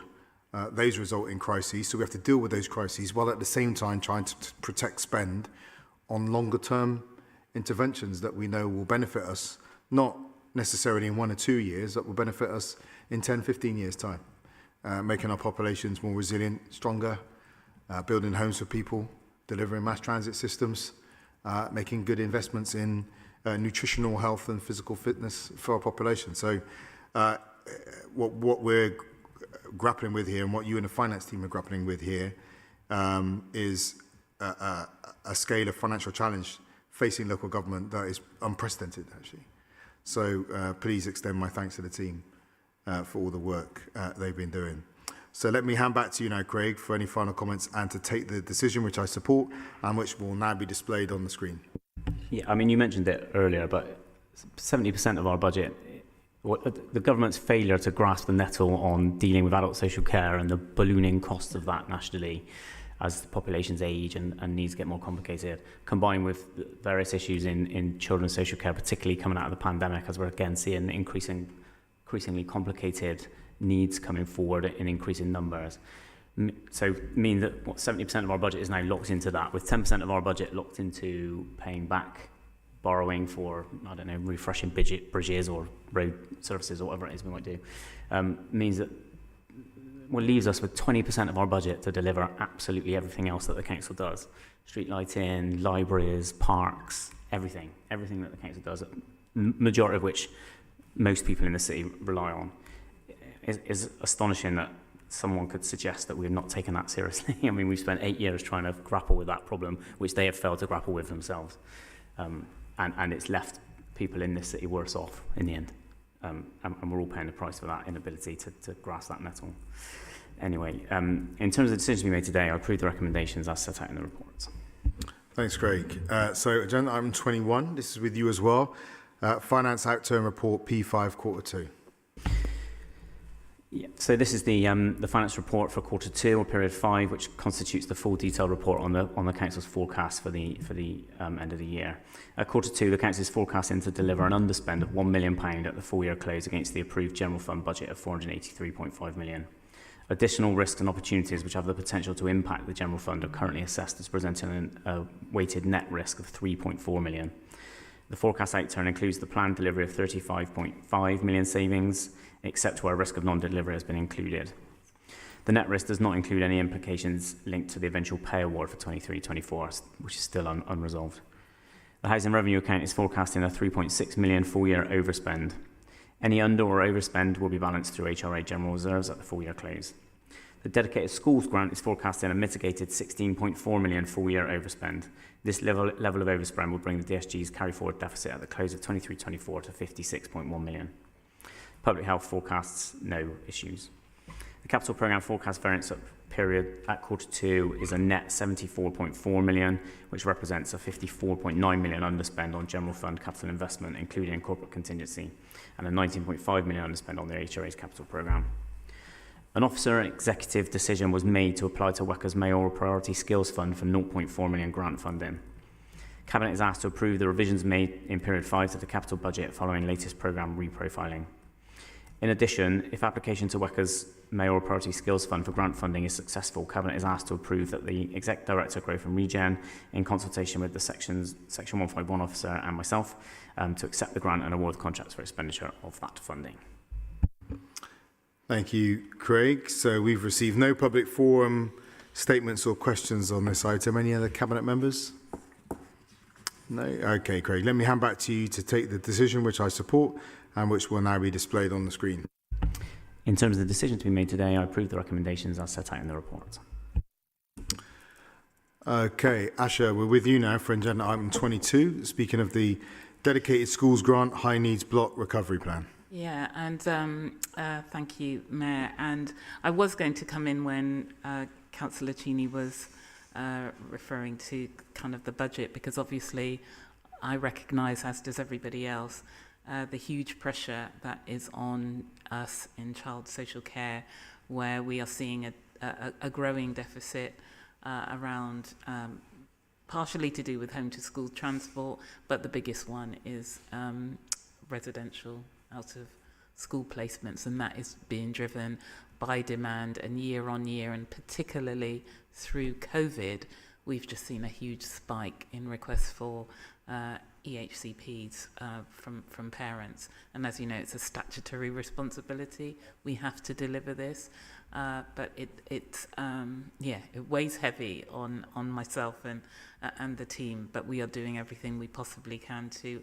address this. So this paper in front of you really just gives an update on the progress that we are making around the high needs block element of the dedicated schools grant. So back in September 2022, the Bristol Schools Forum signed off a set of mitigations to address the current and future deficit in the DSG, which is expected, as Councillor Cheney quite rightly stated, is going to reach around 58 million in this financial year. This set of mitigations has been validated as part of a process which saw Bristol accepted onto the Department of Education's Delivering Better Value programme. And so the paper in front of everyone today provides an update on the progress that we have made to date on the delivery of the plan, and how that also ties into our overarching Our Families Transformation programme. Thanks, Asha. So we've received no public forum statements or questions on the dedicated school grants high needs block recovery plan. Any Cabinet members wish to comment on this item? Again, I just think it's just really worth just picking up on the points you made about the scale of the challenge we face, and Craig obviously led into that. First off, talking about the just sheer amount of our budget that's being consumed by needs, adults and children's.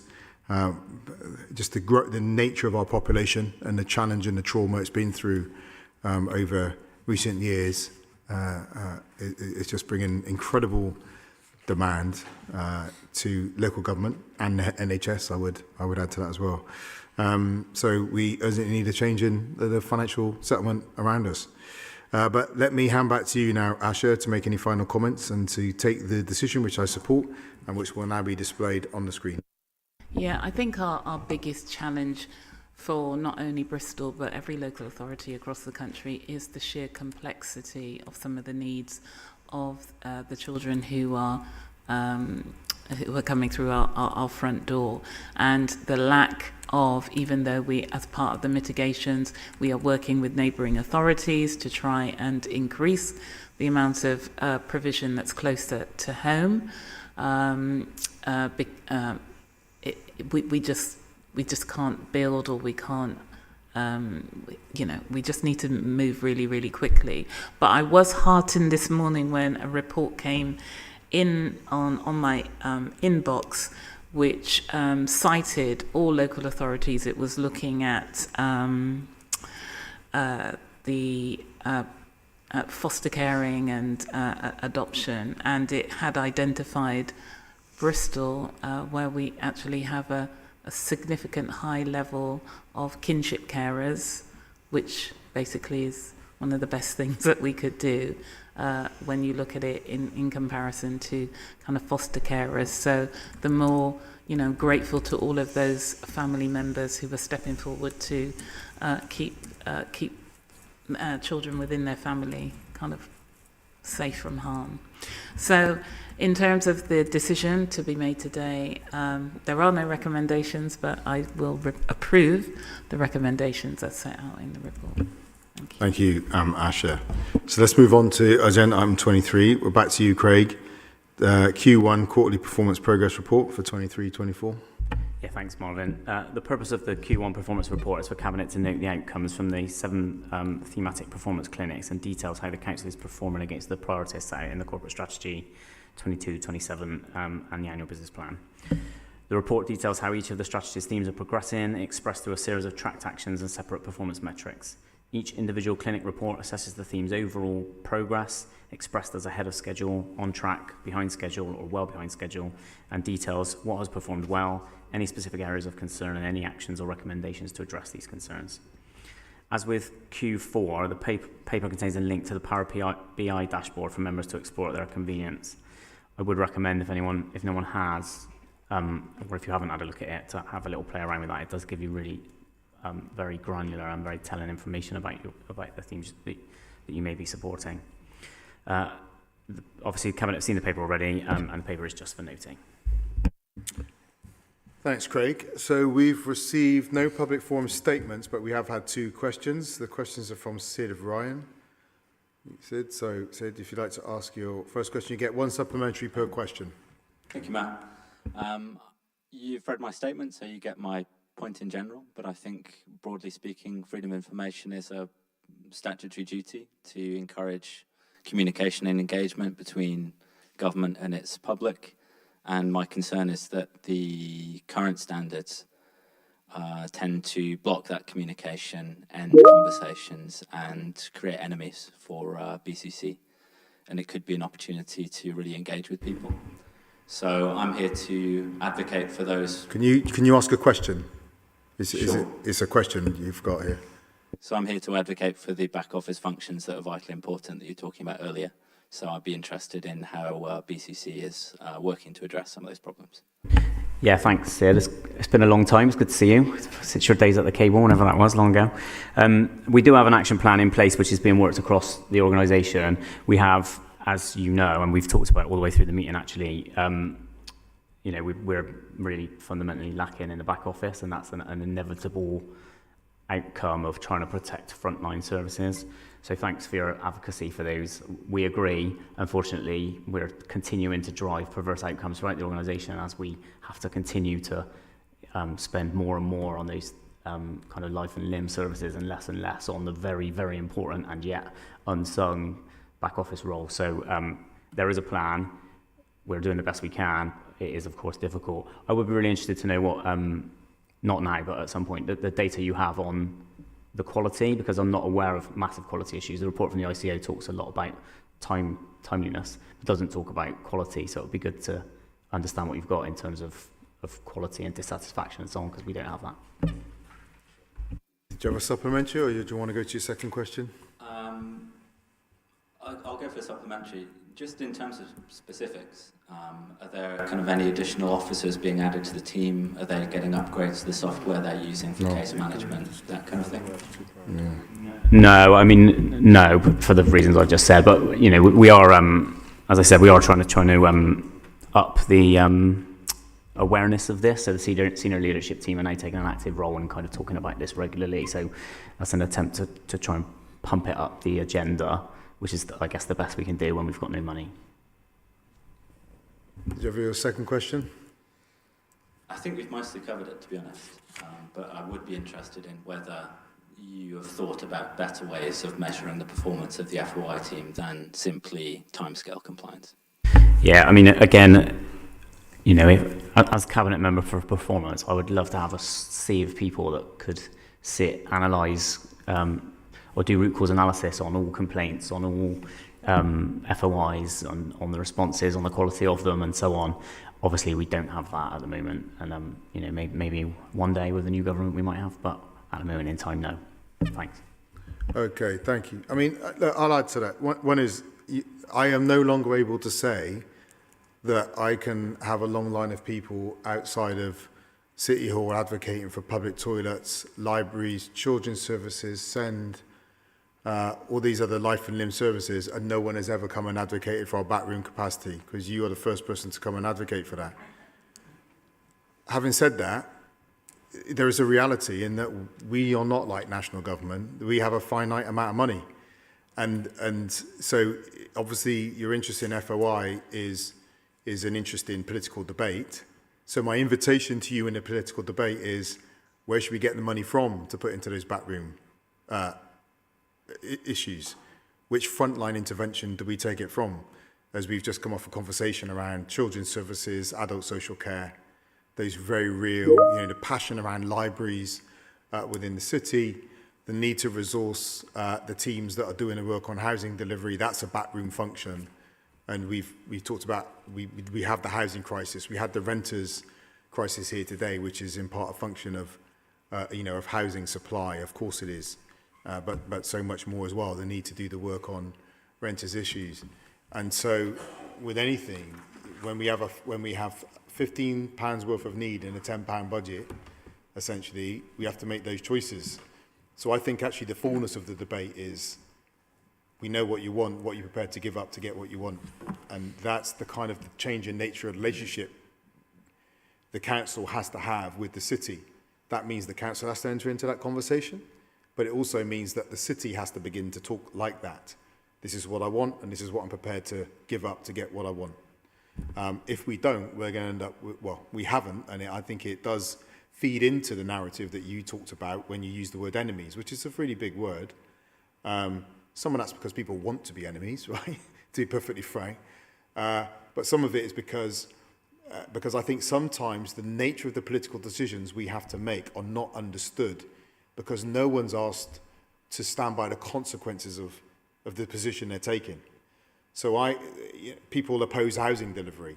Great. The story is there's a row about housing delivery. But they don't then say to those who oppose those houses, well, where are you going to get them, right? Where are you going to put them? We face this all the time. So I think we really need an improvement in the quality of debate and commentary within the city. The other point I'd make, which is a sensitive one, because we want to do debate. That's why we have the city gathering, we have the City Leadership Commission. We've actively gone out and recruited cohorts of people to become magistrates. Political engagement is something that we've done beyond the usual suspects or the people with the resources to go out and start their own newsletters. We've reached out to communities who don't have the internet and publications at their fingertips. But we also have to recognise that a considerable amount of time is taken up in the FOI process by what has sometimes been quite vexatious FOIs. And that's consumed the very limited and diminishing capacity we have had in that team. I mean, I'm not going to mention any names, but there were some people who just named themselves FOI, and they would just churn them in as a matter of course. We have someone in the city who's not too distant from one of our main publications who just regularly churns in 2 or 3 a week, and it's kind of tied up in the kind of conspiratorial idea, the conspiracy kind of culture that is hurting our country at the moment. And I think Rishi Sunak's delved into a little bit as well, from left and right. So it's a challenge for us on those fronts. So there is this tool called FOI. It's a really important tool for transparency and the health of our democracy. But as with all tools such as that, we also have to be responsible in the way we use it. Otherwise, we debase it, we undermine it, and we end up breaking it and making it dysfunctional. And that is a very real, I think, conversation that, or realization we need to come to as a city. But I appreciate your contribution and appreciate your follow-up letter identifying where the cut should come. Okay. Okay, so thank you for that. Any Cabinet members wish to comment? No, okay. So let me hand back to you now, Craig, to take the decision which I support and which will now be displayed on the screen. In terms of the decision to be made today, I approve the recommendations as set out in the report. Thank you, Craig. So agenda item 24, Q2 Corporate Risk Report. This has been deferred to November. And with that, we've reached the end of today's Cabinet meeting. Thanks to everyone. Thank you to Sid and to Dan for being here. And you stayed right through all those papers to the very end. So, hats off to you. Date of the next Cabinet meeting is Tuesday, the 7th of November. See you then. Take care.